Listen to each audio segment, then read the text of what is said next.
what's up and welcome back sa ating YouTube channel for today's video mga kabisi. Of course, kasama natin yan si Nak Jera Vlog. Pinuntahan ko siya mga kabisi.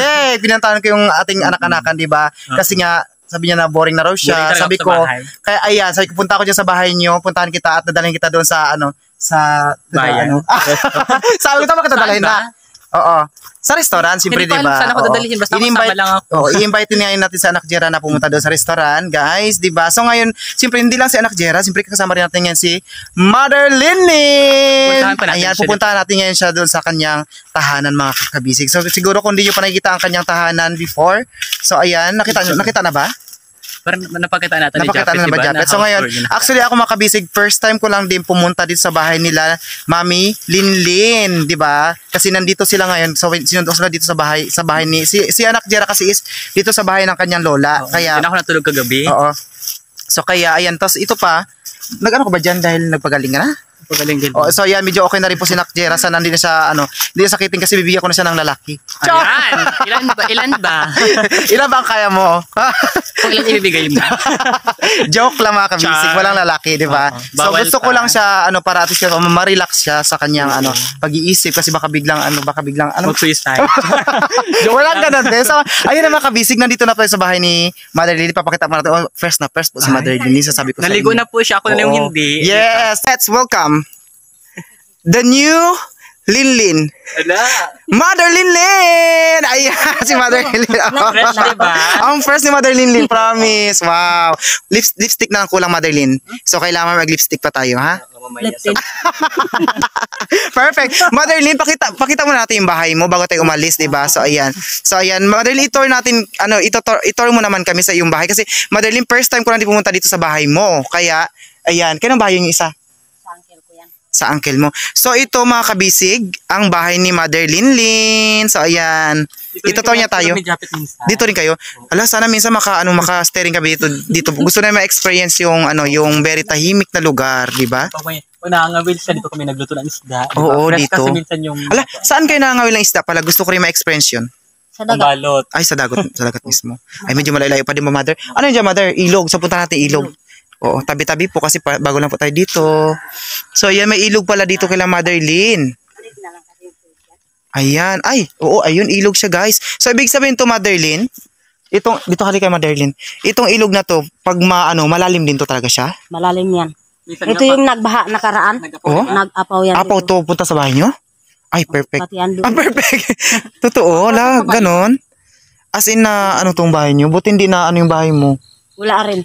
Doon lang. Bahay ni Ate. Doon lang yung medyo na na-damage. Na-damage yung doon. Oo, kasi di mga kabisig, kung matandaan yung last year po is nagbaha agad dito sa amin sa bayan ng Broxpen. Saka dito sa bayan ng Broxpen, buong Broxpen na binaha. Di ba, Mother Lynlyn? O, kila Mother Lynlyn pala is nabahaan din kanyang bahay. So, Mother Lynlyn, musta ka naman? Sa ilang araw nito makasama? Ay, parang ilang araw ba tayo makasama? Ilang araw din. Pagka-monetize kasi ni Kanguso. Oo, magkasama kami sa monetize ni Kanguso, di ba, Mother Lynlyn? Yes, di ba mga kabisig, si Mother Lynlyn ngayon ay hindi na siya mahihain. Oh, perfect. Kasi yan din gusto namin na mas masaya kami pag hindi mahihain si Mother Lynlyn. Tsaka tingnan mo si Mother Lynlyn ngayon, ang ganda-ganda na ni Mother Lynlyn ngayon.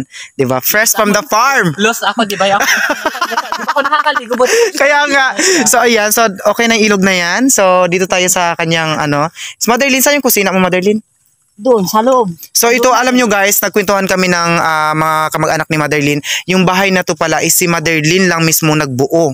O diba? So ganun kagaling si Mother Lynlyn, ganun kasipag si Mother Lynlyn. Siya lang mismo gumawa yung bahay na to. So ito yung kanyang old kusina, mga kabisig. Or sala-sala, diba ganyan. So, ito yung kanyang front office. Front office ni Mother Lynlyn. Ay nako, okay lang ba yan, Mother Lynlyn? Oo. Kasi galing siya mag-meeting. Ayan, nag-meeting. Kagabi doon kami natulog kay Ante, kaya yung kumot namin dito nasa labas. Sino kasama mo? Mga bata. Tsaka si Jera doon din. Kilala ako. Iba yun. Iba yun. Yung pinuntahan kanina, doon yung tinulugan nila. Sa kabilang bahay ako. Okay. So, Mother Lynlyn, wala kang kuryente pa dito, Mother Lynlyn? Wala pa. Ayan, wala pa parang kuryente si Mother Lynlyn. So, ito, pasok tayo, Mother Lynlyn. Okay lang ba, Mother Lynlyn? Ikaw mag-tour. Ito, tour mo ako, dali. So, ano ba yan? Ano ba dito? Kusina ni Mother Lynlyn. Ito yung salingan namin. Dito kayo kumakain ng mga anak mo. Dito. Oo, kasi nga siyempre sobrang late lang, so hindi natin malagyan na ng mga mesa-mesa, no? So, ganun. So, dito po, yan yung na lutuan talaga since before hanggang ngayon, di ba? Kahit kami mismo sa bahay, nagluto kami ng ganyan. So, ito naman ang kwarto ni Motherlyn. So, wag na natin pasukin yan. Oo, dito natin sa labas. Si Japet doon natin sa taas. Ay, mayroon siyang Mayroon yan doon. Ay, may second floor pa siya. Perfect naman itong bahay mo, Motherlyn. Yung maliit lang siya, pero mayroon siya Alam mo ba, nak, na ito yung plan ko, itong pag nakapag na kami sa lahat ng business, nakapag-pay na kami sa lahat ng aming mga credit, is magagawa ako doon sa bahay sa farm namin ng small na kubo-kubo. Parang rest house. Yun yung plan namin ngayon ni Fred. Oo, sana pag nakagawa ako, unti-untiin makapasal din kayo doon. Yes, perfect na, kasi gusto namin may marami siyang garden. Di ba yung, alam mo yung, doon sa kabar, alam mo yung bahay namin, yung doon sa babaan, yung may ilog din. Gusto namin siya papagandahin, tapos gagawa namin ng kubo-kubo. Tapos, Mari, makapasad na kayo doon. My God, I'm so excited, guys. Di ba? Marating din yan. Oo, marating nyo rin yung sa amin. Lang naman kami doon. Oo, alam nyo ba yung shortcut nung kayo na mas malapit kung pamudo ka sa kalsada, mas malapit siya. So ayan guys, nakapakita po natin bahay ni Motherlyn. First time pumunta dito, so yan, sana soon makapasyal pa tayo dito na makakastay tayo dito sa bahay ni Motherlyn, di ba? Ayan. Ikutin natin. Ayan. Ito yung yung